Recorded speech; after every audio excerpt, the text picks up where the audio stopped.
I never liked looking back at that year, but I always end up returning to that memory whenever someone talks about camping alone. It happened in the late summer of 2019, when I was 26 and trying to take a short break from everything.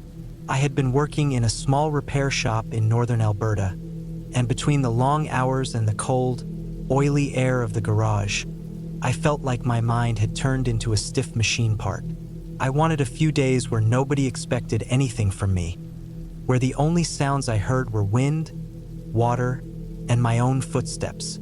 A friend had told me about a quiet camping spot near a wide, slow-moving river called the Clearwater Bend. It wasn't a known campground, just a place where a few hunters and fishermen went sometimes. The nearest town was almost 40 kilometers away. He said the soil was soft enough for a tent, the view was open enough to feel safe, and most people stayed away because the road leading there was too rough for regular traffic. To me, that sounded perfect. I left early on a Thursday morning, driving a noisy old pickup loaded with a tent, food, a folding chair, a small cooler, and a thick sleeping bag. The sky was clear, the air smelled like dry grass, and the long empty road made it feel like the world had stretched out and forgotten me. I remember thinking that I would sleep, hike, maybe read a bit, and return home feeling lighter. By the time I reached the dirt road that led down toward the river, the sun had started dipping. The road had deep ruts and patches of mud that grabbed the tires. Branches scratched the sides of the truck, and at one point I had to stop and move a fallen log.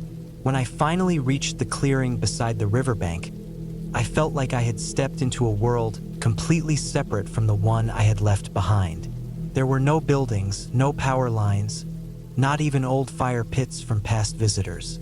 Just a wide space with tall grass, the steady sound of the river, and the thick line of dark trees behind me. I set up my tent facing the water, taking my time making sure every stake was pushed deep and tight. The air grew colder as the sun sank, and the shadows behind the tree line stretched long and heavy. I cooked a simple meal on a small stove and ate while watching the last light disappear. The only movement came from the slow current and the occasional small splash somewhere downstream. I felt at peace in a way I hadn't felt in months. But that calm didn't last long. That night, I woke up to a strange sensation, something subtle but sharp enough to pull me out of sleep. At first I thought it was just the temperature drop, but then I realized it was the quiet. The river, which had been making a soft, steady noise, now seemed muted, almost distant.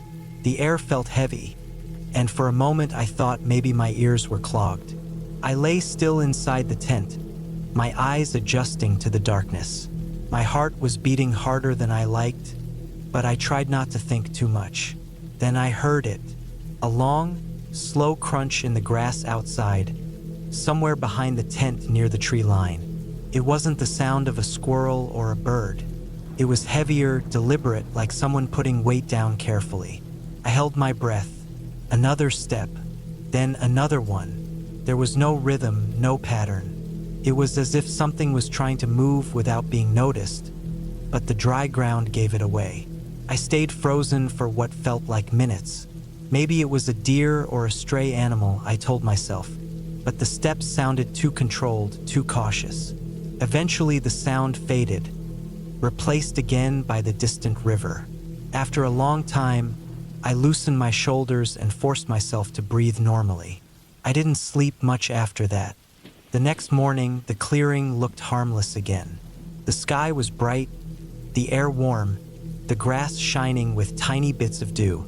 I walked around the area out of curiosity and maybe a little fear. I wanted to see if anything had been close to the tent. There were marks in the grass, but they were messy, like something had brushed through instead of stepping clearly. I convinced myself it must have been a deer and tried not to think further. I spent the day exploring along the riverbank. The mud near the water was smooth and cool, and I found a small area to sit with my legs in the current. The sun warmed my back, and I almost forgot about the night. I wandered through the trees a bit, gathering a few straight branches to use as supports for my stove. The woods were dense but calm, filled with the smell of pine and damp earth. Nothing seemed out of place. That second evening, the wind grew stronger. The river made more noise, carrying bits of broken reeds and leaves downstream.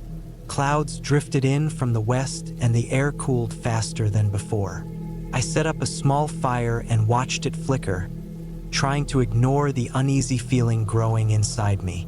Something about the stillness behind me felt different, like the trees were not just standing there but watching. When darkness arrived, I crawled into my tent with my headlamp and tried to read. The wind outside made the fabric of the tent ripple and tremble. The light from my headlamp cast shifting shapes on the walls of the tent, and even though I knew they were just shadows, I couldn't help glancing at them over and over. Sometime around midnight, I woke again. This time the sound wasn't footsteps. It was something brushing against the front of the tent, slow and light, like fingers dragging across the fabric. My whole body tensed instantly. I didn't move. I didn't breathe. The brushing stopped, but then I heard the grass shifting again, this time closer than before, only a few feet away. The weight of the silence pressed down on me. The air felt colder inside the tent. I kept my eyes fixed on the ceiling as if that would anchor me. Then came a faint exhale from outside. Not an animal huffing or snorting, but a human breath, soft and uneven. It lasted only a second, but it froze my blood. I realized that someone was out there. I didn't move until the sound drifted away. When I finally dared to breathe, I stayed completely still until dawn. My legs ached, my back throbbed, and every minute felt like an hour.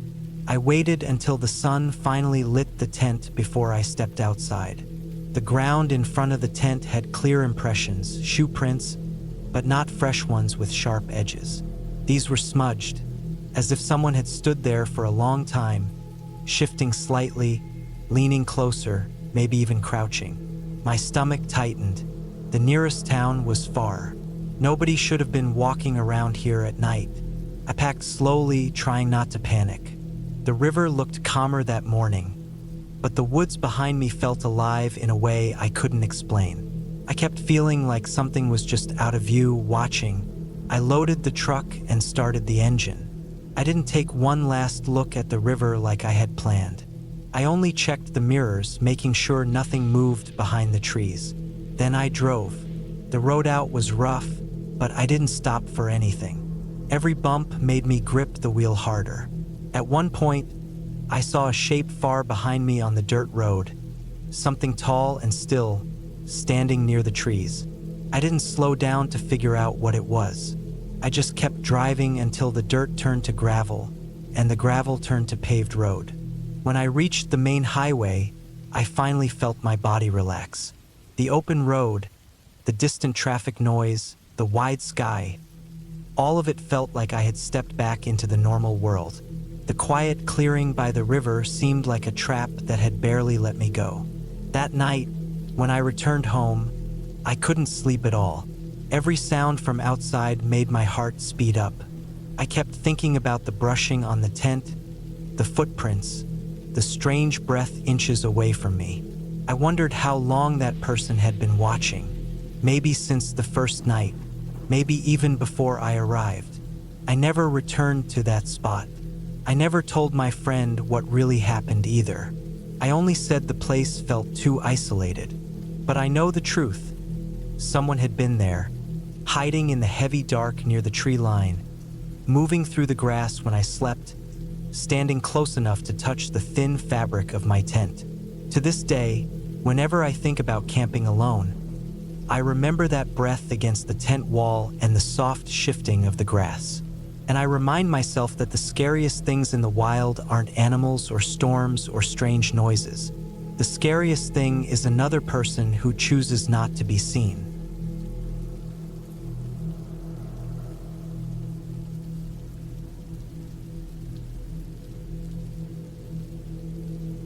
I drove into the northern part of Wyoming in the late summer of 2017, hoping to get a quiet weekend alone before the colder season began. I was 31 at the time, and I had been working long hours for months. The idea of cold air, tall pines, and empty space felt like the right kind of break.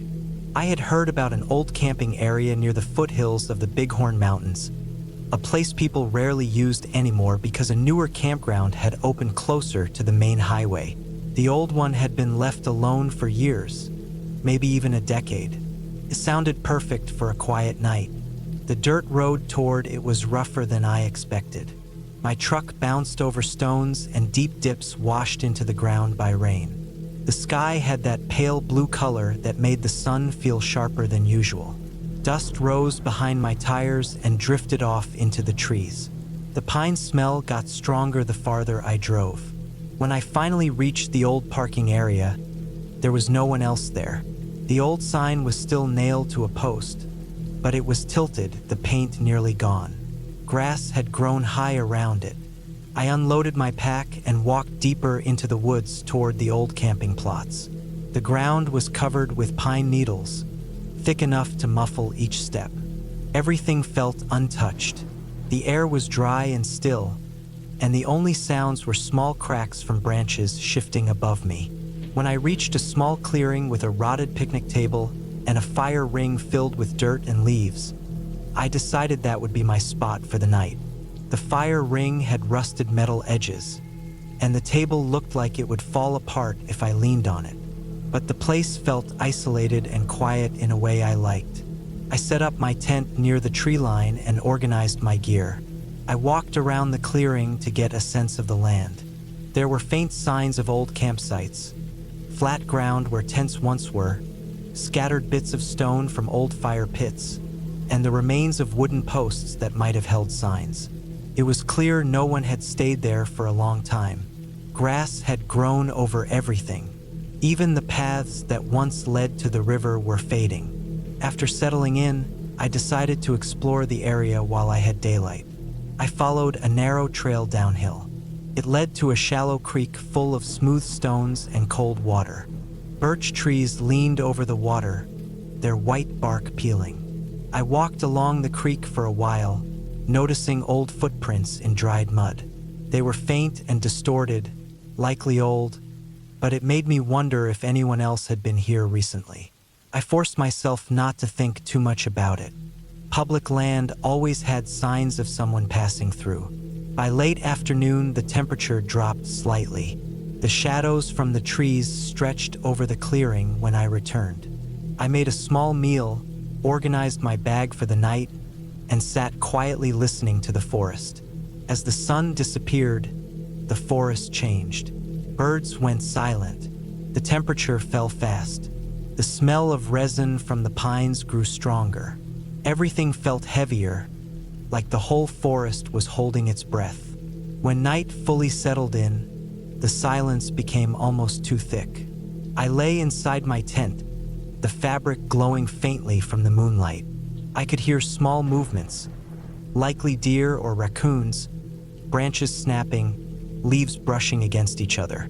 Nothing out of the ordinary, but the longer I listened, the more I noticed a different rhythm, something slower, heavier, like measured steps. It wasn't close, maybe 50 yards away, but it wasn't the random pattern of an animal. It had weight behind it, steady and deliberate. I stayed still, trying to tell myself it was just a large elk or maybe a moose. But elk don't move like that, and the steps didn't wander. They circled, slow, spaced out, like someone walking around the clearing. The steps would fade, then return. I waited for the crunch of pine needles to drift farther away, but it kept coming back in the same looping pattern. My heartbeat sounded loud in my ears, and I struggled to breathe quietly. I reminded myself that wildlife often behaved strangely at night. Maybe the terrain made the steps sound more even than they really were. I stayed awake until the noise finally drifted off deeper into the woods. At some point after that, I fell asleep. I woke up just after 2 a.m. The air inside the tent felt colder than before, and I could see my breath. I hadn't expected it to drop that much overnight. The forest was completely silent. Not even insects were making noise. I lay there listening, waiting for something to break the stillness. Then I heard it again, the same slow, heavy steps, but this time they were closer, maybe 20 yards away, maybe less. They moved through the clearing, stopping every few seconds. I felt every muscle in my body tighten. I stared up at the tent ceiling, not daring to move. The steps were too heavy to be a deer, too spaced out to be a bear, too controlled to be random wildlife. They moved past the fire ring, then toward my tent, stopping again. I could hear weight shifting on the ground, like someone adjusting their balance. The pine needles outside crackled lightly. I imagined someone standing just outside the thin nylon wall, looking at the shape of my body inside. I kept still for several minutes. The steps eventually moved toward the broken picnic table, then continued into the trees. When the sound disappeared again, I waited until I felt confident enough to breathe normally. Sleep didn't come again. When the sky finally lightened, I crawled out of the tent. The air was cold and sharp. My clothes felt slightly damp. The clearing looked normal at first, but when I walked near the picnic table, I saw something I hadn't noticed the day before. The dirt around it had fresh scuff marks, not from an animal, but from boots. Clear impressions, deep from weight. The tread wasn't modern. It looked old, worn down, the kind of pattern you'd see on work boots used for years. I knelt and looked closer. Some of the prints pointed directly toward my tent. My stomach tightened.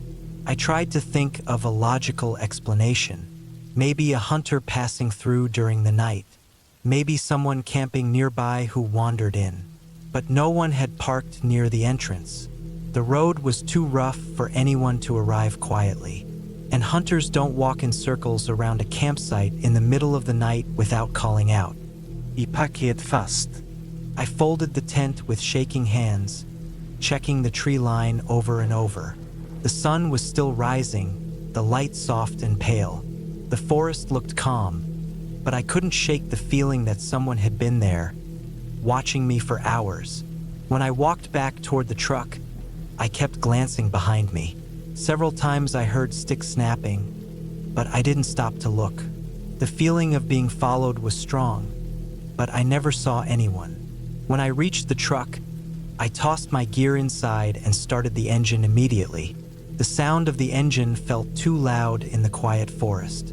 As I drove down the rough dirt road, I kept checking my mirrors. The trees looked the same, but the fear sat deep in my chest. Halfway back to the main highway, I noticed something strange. In the dust on the road behind my truck, there were footprints, one set, walking in the same direction I came from. They were spaced far apart, as if whoever made them was moving quickly. They looked just like the prints near the picnic table. I didn't stop.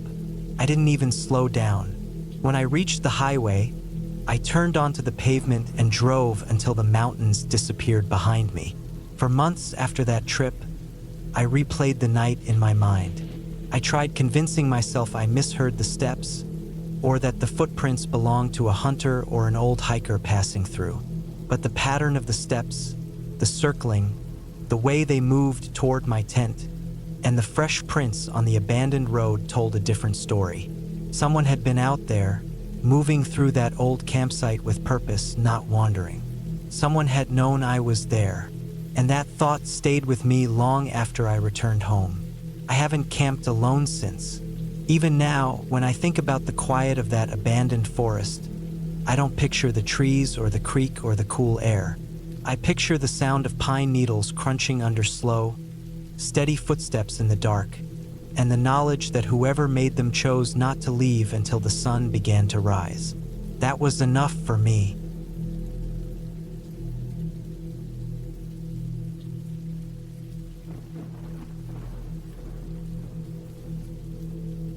I went camping alone in the Peak District in the late summer of 2019. I had been working long hours and felt like I needed a quiet weekend away from everything. I was 32 at the time, tired from months of work stress, and I wanted to remind myself what silence felt like. I picked an area near Derwent Edge, close enough to reach by a long walk but far from the usual tourist spots. I had camped before, though never fully alone, and I thought the calm air of the hills would help clear my head. The day I arrived, the weather was perfect. The air was warm but not heavy, and the sky had that washed-out blue that looked almost pale around the edges. I had my backpack strapped tight, my small tent tied to the top, and enough food for 2 days. The path started as a wide trail, but the deeper I went, the thinner the tracks became. The grass felt soft under my boots. The ground dipped and rose in slow waves, and everything smelled like dry earth mixed with heather. I took a few breaks to drink water and just listen to the wind rolling across the open space. I didn't see anyone for hours, and that made me feel at peace at first. By the time evening approached, I reached a small flat area slightly sheltered by a group of boulders that stuck out of the hill like broken teeth. It looked like a good enough place to set up camp. The sky had turned orange and pink, and the shadows across the ground grew longer and sharper. I set up my tent slowly, taking my time to make sure the stakes held well. Even though there was barely any wind, I wanted everything secure for the night. I lay out my sleeping mat, arranged my bag near the back of the tent, and made myself a simple meal with my small camping stove. The world around me felt huge, and the silence felt almost thick, like it pressed against my ears. As the sun dropped, the open hills turned darker and colder. I sat outside the tent for a while, watching the sky go from deep purple to black. The stars came out one by one, and with every minute, the quiet grew deeper. There were no animals moving nearby, no voices from hikers, no planes overhead.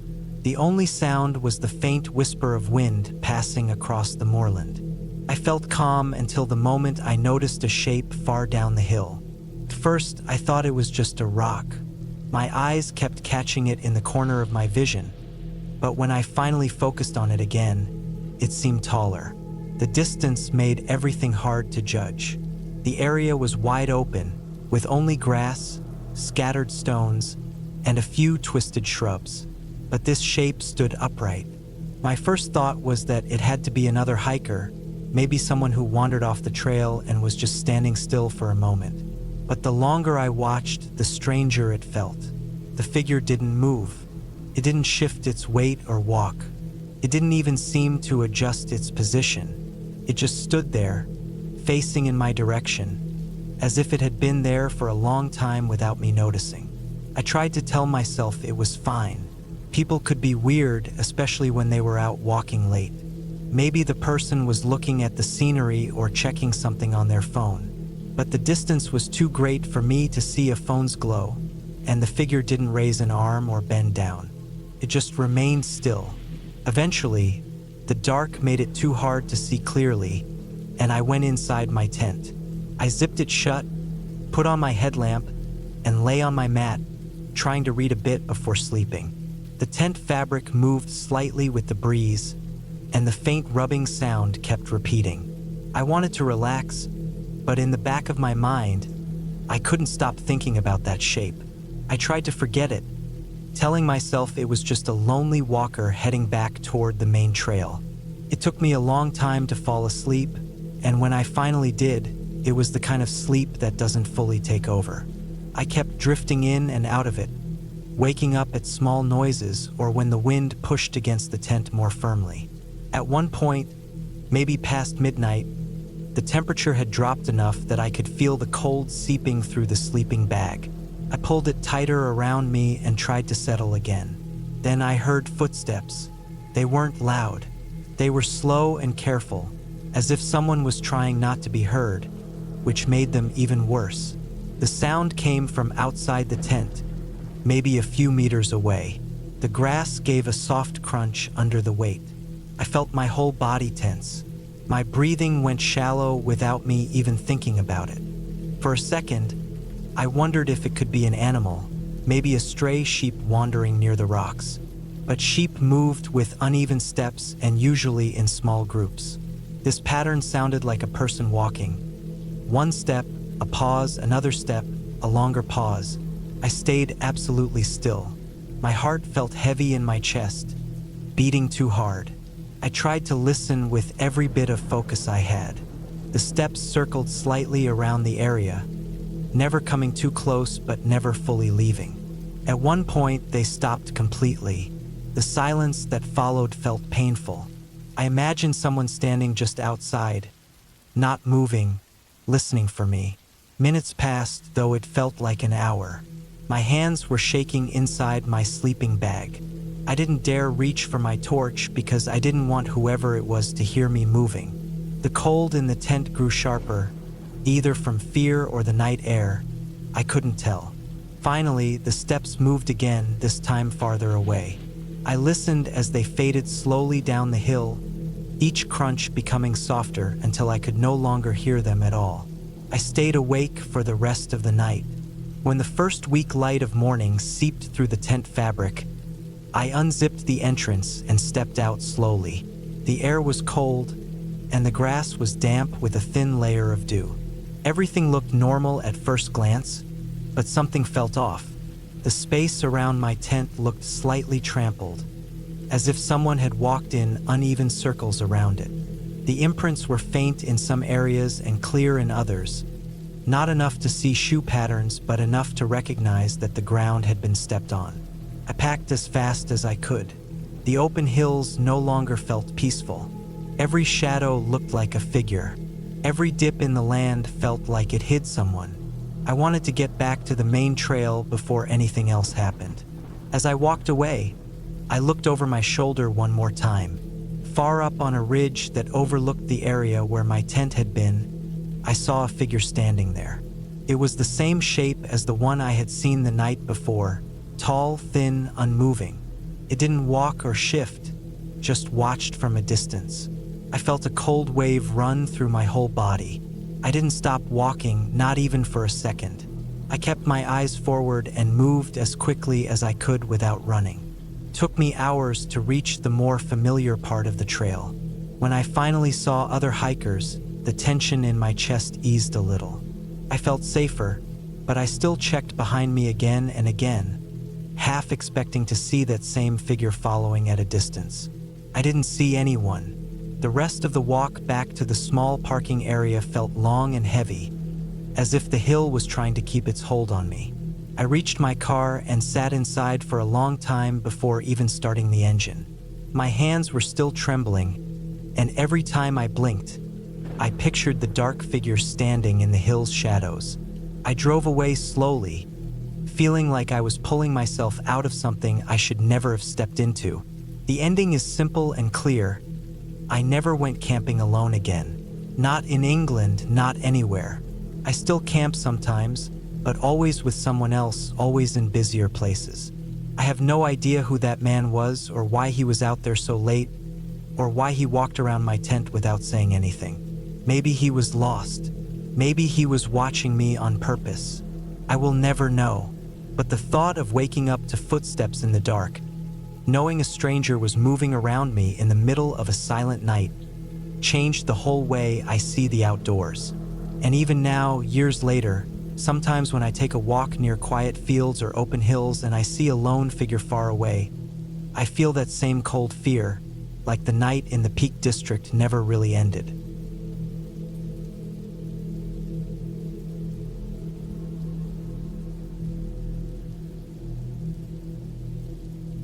I remember the trip like it was yesterday, even though it was back in the late fall of 2018. I was 29 at the time, and I had been hunting and camping since I was a kid, but this trip turned out to be unlike anything I had ever experienced.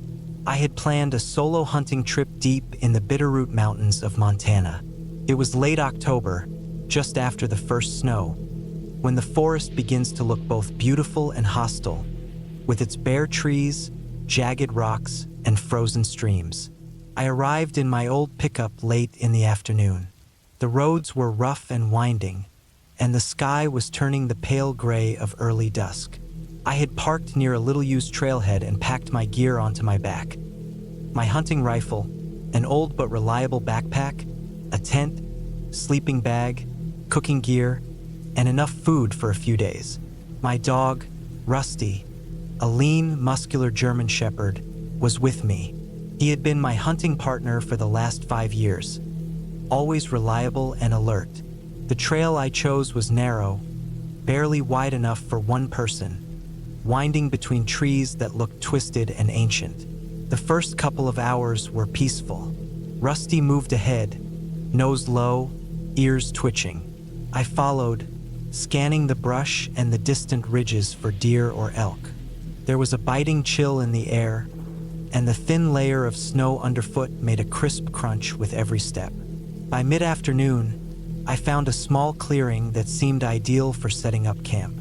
A creek ran close by, half frozen, murmuring softly, and a ridge behind the clearing offered some protection from the wind. I set up my tent and made a small fire. The smell of pine and wet earth filled the air. I cooked a simple meal, canned chili heated over the flames, and watched Rusty drink from the creek. Everything seemed normal, almost serene, but I noticed a few signs I hadn't before. Deep footprints in the mud near the creek, too large to be mine, almost human in shape but oddly elongated.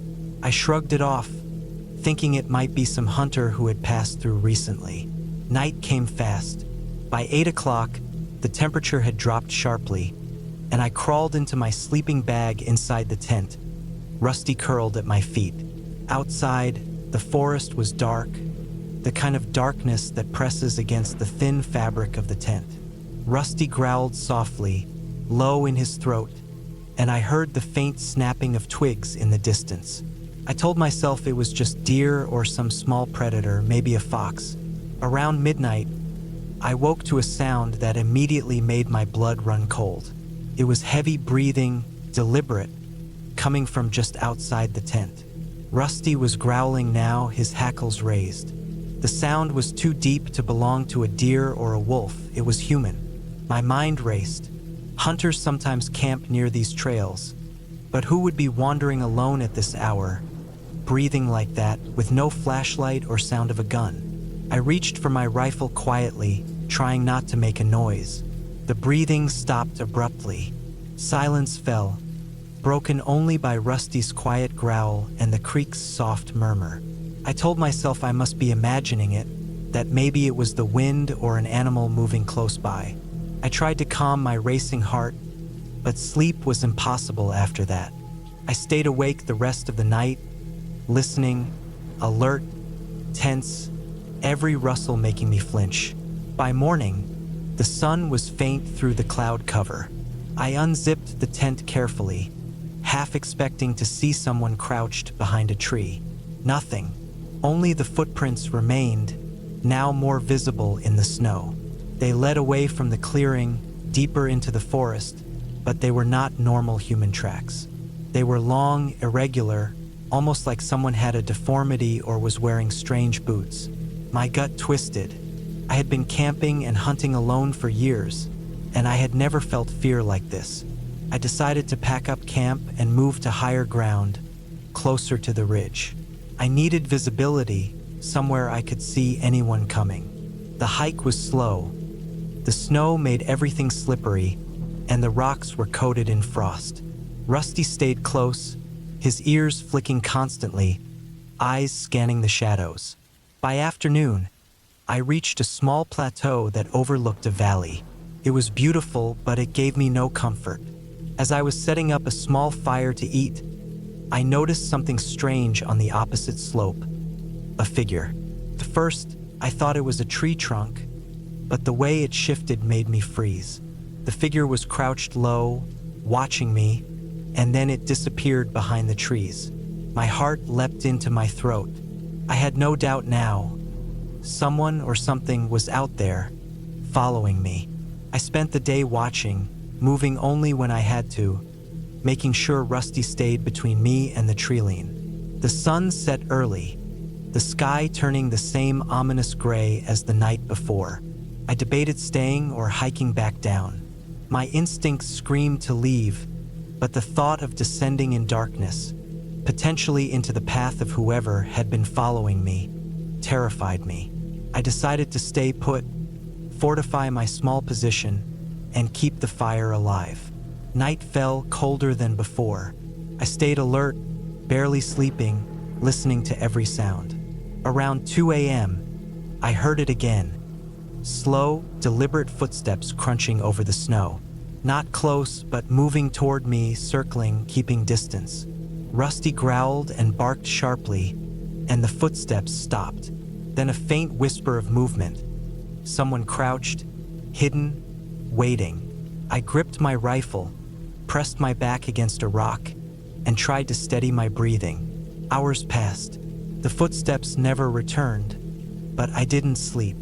By dawn, the first rays of light revealed tracks in the snow circling my position. They were clearly human, but the gait was off, uneven, deliberate, and careful. I felt a mix of relief and dread. Relief because no immediate threat was upon me. Dread because whoever it was, they had been watching me all night. I made the decision to leave immediately, moving down the ridge toward the road. I stayed off the main trail, using trees and rocks as cover, making noise only when I needed to signal Rusty. The hike was tense and exhausting, but by late morning, I spotted my truck through the trees. My relief was immense. I jumped into the cab, locked the doors, and looked around. No one. I didn't wait. I drove straight down the mountain, keeping my eyes on every curve, every shadow. When I reached the first small town, I stopped at a diner, shaking, exhausted, and explained to a local that I had been followed while hunting. They listened, skeptical but polite. One of them mentioned rumors of poachers in the area, people who would track hunters for sport, taking note of their equipment and movements. It made sense now. The strange tracks, the silent stalking, the patience of someone observing me overnight. That night, back home, I unpacked my gear and inspected everything. Nothing was missing, nothing damaged, but I couldn't shake the feeling of being watched. I never went back to that area. Rusty never seemed the same either, always alert, nervous around strangers, and always checking the edges of our yard as if expecting someone to appear. I tell this story now not to scare, but to remind anyone who goes hunting alone to respect the wilderness, and the fact that humans can be as dangerous, if not more, than any animal. That trip taught me something I'll never forget. In the mountains, you are never completely alone, and some dangers don't announce themselves until it's too late.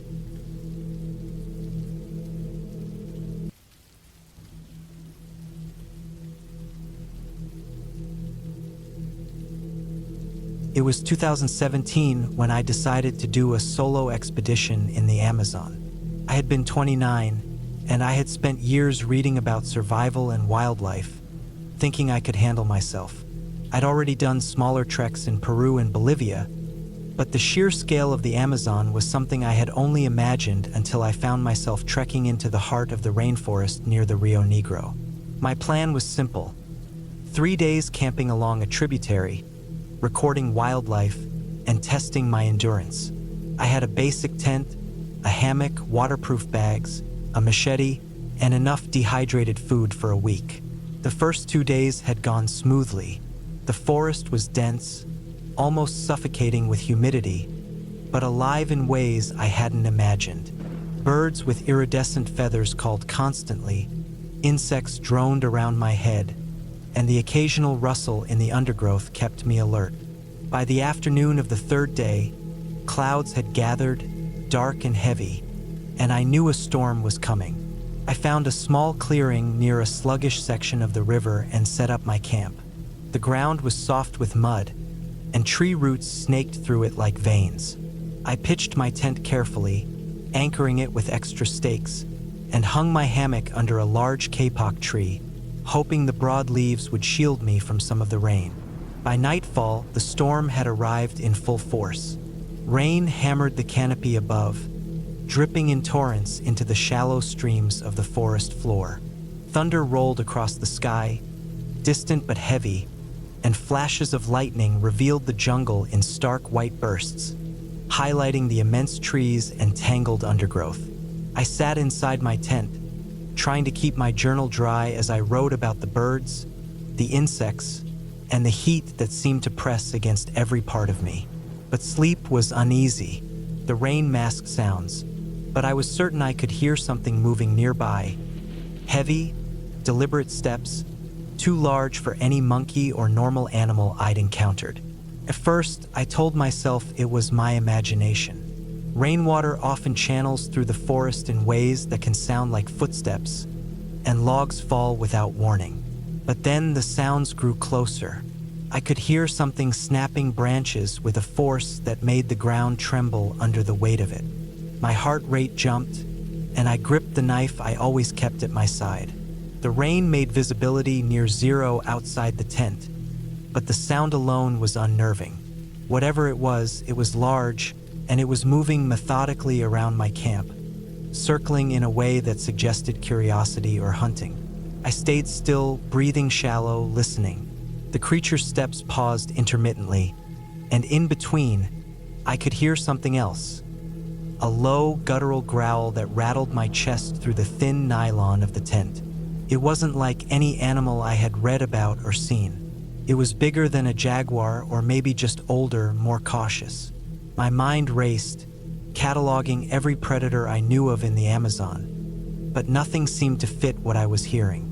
I considered climbing up into the hammock, suspending myself from the tree, but even that felt risky. Large cats can climb trees, and whatever this was had a strength I couldn't imagine. Hours passed. The storm intensified, and I stayed inside my tent, drenched, terrified, and unable to sleep. Water seeped into the corners of my tent, pooling around my feet, and I felt trapped. Then, without warning, the steps stopped. The jungle fell eerily silent, save for the relentless rain. It was as if the forest itself was holding its breath. My muscles ached from tensing up, and my teeth chattered. I listened for what felt like an eternity, trying to detect the slightest movement. Suddenly, a violent splash hit the riverbank nearby. My heart lurched. Whatever had been circling me was now in the water, on the opposite side of the river. The sound of thrashing water was accompanied by a metallic clanging that made my stomach twist. I could make out a vague silhouette in the flashes of lightning, enormous, humanoid, and moving with an unnatural stealth despite its size. Panic surged through me, but I forced myself to stay calm. Running in the rain would be suicide. The mud was thick, the undergrowth dense, and I had no weapon capable of defending against something that could easily crush me. Hours blurred. Eventually, the storm lessened, turning into a steady drizzle by early morning. I hadn't slept, my body shivering, my mind replaying every sound of the night. The first light of dawn revealed the aftermath. Broken branches, flattened foliage, and footprints in the mud. They weren't animal tracks I recognized. They were huge, with an elongated shape, almost human but distorted. Something that belonged to a creature I had no name for. My blood ran cold as I traced them toward the river, then abruptly stopping. Whatever it was had come close enough to touch my camp, but hadn't. I didn't question why. I just felt relief tempered by deep unease.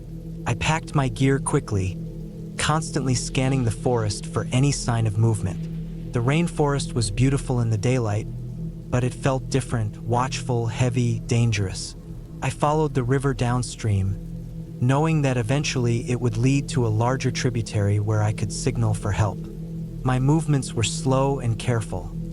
Every snap of a branch or rustle of leaves made me flinch. Hunger and exhaustion gnawed at me, but I forced myself to keep moving. By late afternoon, I reached a small settlement along the river, a cluster of wooden homes built on stilts above the water. The inhabitants stared as I approached, soaked, muddy, and shaken. I tried to explain, but language barriers made it difficult. One of the men shook his head knowingly, pointing toward the jungle. I understood enough to catch the warning. There are things out there you don't want to meet. I nodded silently, too exhausted to ask questions. They offered me food and shelter for the night, and for the first time in over 40 hours, I ate and slept. finally letting my body relax. Looking back, I realized I had been lucky. The creature, or whatever it was, had been deliberate, curious, and terrifying, but it hadn't attacked. I have no scientific explanation for what I saw, only memories burned into my mind. The low growl through the rain, the immense, methodical steps, the tracks in the mud larger than any human could make. That night taught me the limits of my knowledge and the arrogance of thinking I could fully understand the Amazon. I never returned to that part of the forest. I moved on to other expeditions, more controlled and safer, but I always carried the memory of that rainy night. It was a lesson in vigilance, respect, and survival. The rainforest is alive in ways we cannot fully comprehend, and sometimes the scariest encounters are with forces that simply exist unseen and leave you trembling with the realization that you are not the dominant species in that place. Even now, years later, I can close my eyes and hear the rain pounding against the tent, the soft but heavy steps moving around me, and the growl that made every nerve in my body tingle. And I know, deep down, that some parts of the jungle are meant to remain unexplored, because encountering them is not just dangerous. It is a humbling reminder of the raw, indifferent power of nature.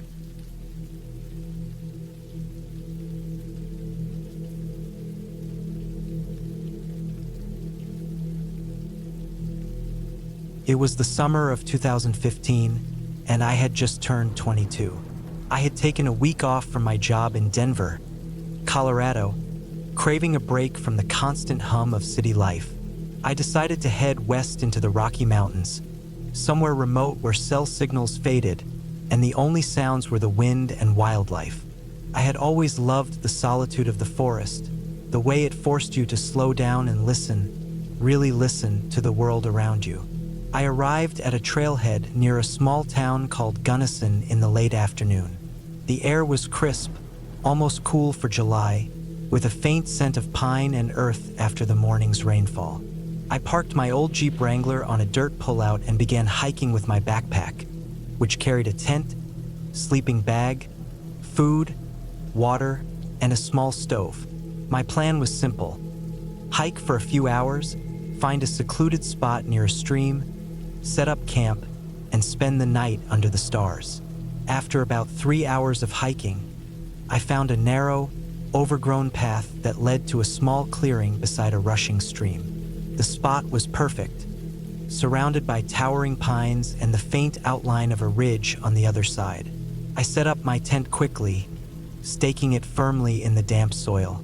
The air was humid from the earlier rain, and every surface of my tent felt slightly wet. I built a small fire with dry twigs I scavenged from beneath the trees, making sure it wouldn't spread. The crackle of the flames and the smell of burning pine soot filled the space around me. As darkness fell, I lay on my sleeping bag, staring up at the sky through the thin mesh of my tent. The stars were astonishingly bright, more than I had ever seen from the city. I could hear the stream gurgling nearby and the occasional rustle of small animals in the underbrush. The forest felt alive, but peaceful. At least that's what I thought. Around midnight, I woke to a faint, crunching sound outside my tent. At first, I thought it was an animal, probably a deer or a raccoon, but the sound was deliberate, slow, and careful, as if someone was walking around and avoiding the brush. My heart rate spiked. I grabbed my flashlight and unzipped the tent just enough to peek outside. The beam swept across the clearing, illuminating the tree trunks and rocks, but there was nothing. I told myself it was probably my imagination, the shadows of branches shifting in the wind. I tried to go back to sleep, but the sound returned, closer this time. Footsteps, measured and heavy, moving around the perimeter of my campsite. I froze. Every instinct in me screamed to stay quiet. I grabbed my pocket knife, clutching it tightly while my other hand reached for the small bear spray canister in my pack. The sound stopped. Dead silence. My mind raced, picturing scenarios that made no sense. Was it a hiker? Someone lost? Or worse, someone watching me for some unknown reason? The next hour stretched endlessly. Every small noise, the snap of a twig, the flap of a bird's wing, made my heart lurch. I stayed awake, trembling, my flashlight resting beside me, casting long, shaky shadows across the tent walls. By around 3 a.m., exhaustion began to weigh on me. I didn't hear the footsteps again, but the tension in my body was unbearable. I curled up in my sleeping bag, clutching my knife, and eventually drifted into a fitful, uneasy sleep. Morning came slowly, with pale sunlight spilling over the ridge. I unzipped the tent and surveyed my campsite. The stream was calm, and everything looked normal, except for a few footprints in the soft dirt around my tent. They weren't animal prints. They were large, booted human prints. My stomach sank. Someone had been here during the night. They hadn't taken anything, at least not that I could tell, but their presence was unmistakable. I packed my camp quickly, scanning the surrounding forest for any movement. Every crack of a branch or rustle of leaves made me tense. I debated calling the local ranger, but my phone had no signal. The nearest help would be at least an hour away by foot, longer if whoever had been there was still lurking. I started hiking back toward the trailhead, trying to stay alert while keeping a steady pace. The forest, which had felt comforting the night before, now felt oppressive. Every shadow seemed to stretch toward me. About an hour into my hike, I noticed something else. A small pile of sticks and stones arranged near a tree, almost like a marker. I stopped and examined it. It looked deliberate, too neat to be natural debris.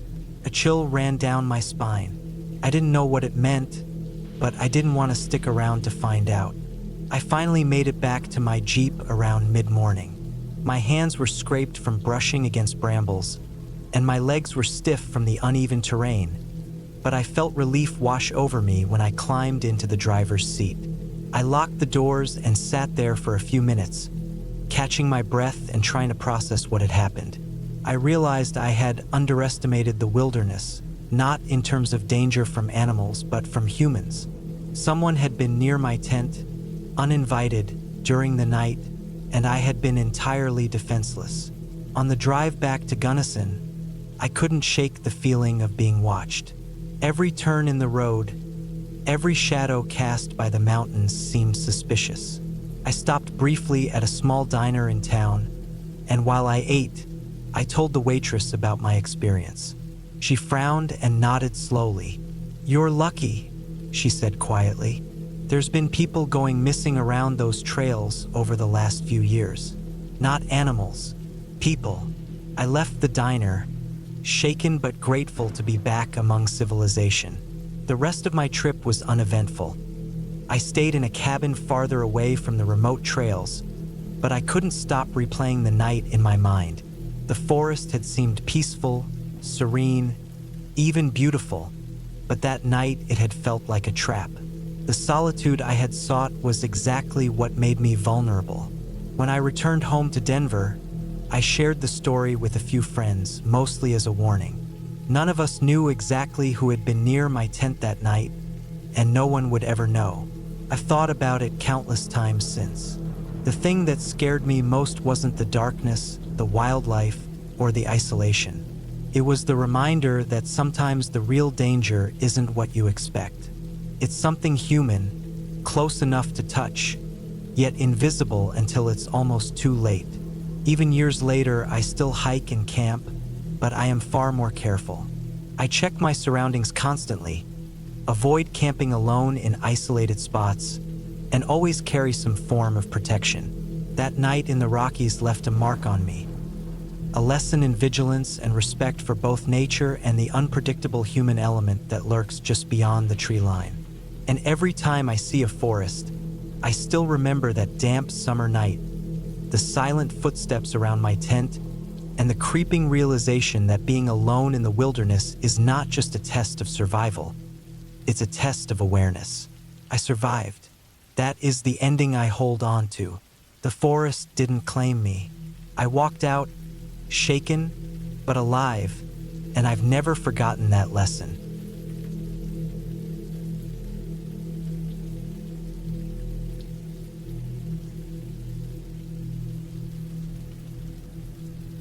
I was 28 when I decided to take a solo camping trip deep into the Pine Ridge Forest in Northern California. It was the summer of 2016, and I had been itching for some time away from the city. The forest was said to be dense, mostly untouched, and teeming with wildlife, and I wanted the kind of solitude that makes you feel both alive and invisible. I had packed my old green canvas tent, my sleeping bag, a small stove, some canned food, a flashlight, and my trusty folding knife. I also brought my dog, Max, a sturdy German shepherd who had been my companion through thick and thin. The first day went as expected. I hiked for hours, following faint trails that wound through towering pines and the occasional clearing where sunlight spilled onto the moss-covered ground. Max sniffed every tree, every rock, and occasionally darted after squirrels that were too fast for him to catch. By late afternoon, I found a small clearing near a creek, far enough from any obvious trail to guarantee privacy. The sound of running water was calming, and the air was crisp and sweet with the smell of pine needles and damp earth. I set up my tent, gathered firewood, and as dusk began to settle, lit a small fire. Max lay beside me, his ears twitching with every forest sound. First, the night was peaceful. The stars were bright, and the fire crackled as I roasted a small portion of canned beans and drank lukewarm water from my bottle. Max eventually fell asleep with one paw stretched lazily over the other. Around 10 p.m., I crawled into the tent, zipped it up, and tried to sleep. But the forest had a way of making you hyper-aware. Every snapping twig, every rustle of leaves made my heart jump. I had learned from past trips to stay calm, but this night, something felt off. Around midnight, I woke to the sound of something heavy moving outside the tent. First, I thought it was a deer or maybe a bear. Max was growling low and steadily, his body tense, ears forward. I sat up, straining to hear over the pounding of my own heart. The sound moved slowly around the edge of the clearing, just beyond the light of the fire. It was deliberate, careful, like someone trying not to be heard but making too much noise to be just an animal. I unzipped the tent just a crack, careful not to let too much light out, and shined my flashlight toward the edge of the clearing. The beam caught a figure moving slowly between the trees. My first thought was that it was a person, an intruder, but I quickly shook it off, thinking maybe my eyes were playing tricks. But the shape moved differently than a deer, with a deliberate crouch and cautious steps. My stomach tightened. Whoever or whatever it was, it had spotted the fire. Max barked sharply, breaking the tense silence, and the figure froze. I grabbed my knife and slowly crawled out of the tent, keeping the flashlight low so I wasn't fully exposed. The air was colder than before, and I could see my breath puffing out in front of me. The sound of the creek behind me was suddenly too loud, masking my own movements.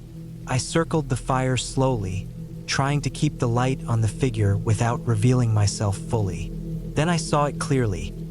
A man mid-30s, wearing a dark hoodie and ripped jeans, carrying a large backpack.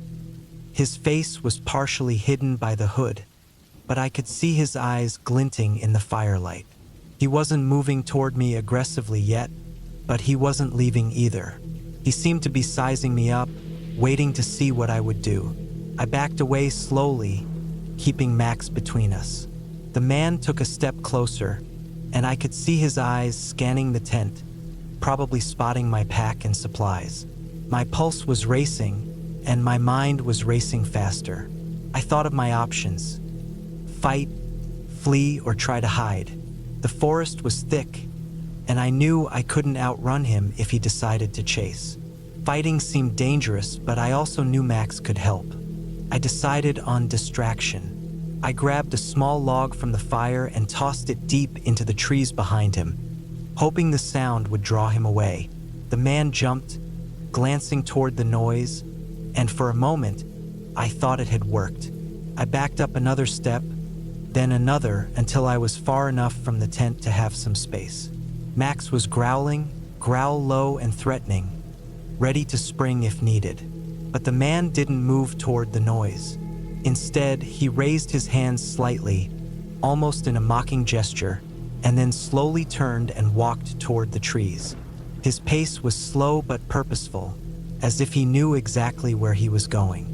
I waited until I couldn't hear the crunch of his boots against the forest floor before exhaling and cautiously moving back to the tent. My hands shook as I unzipped it again and double-checked that everything valuable was secure. I couldn't sleep for the rest of the night.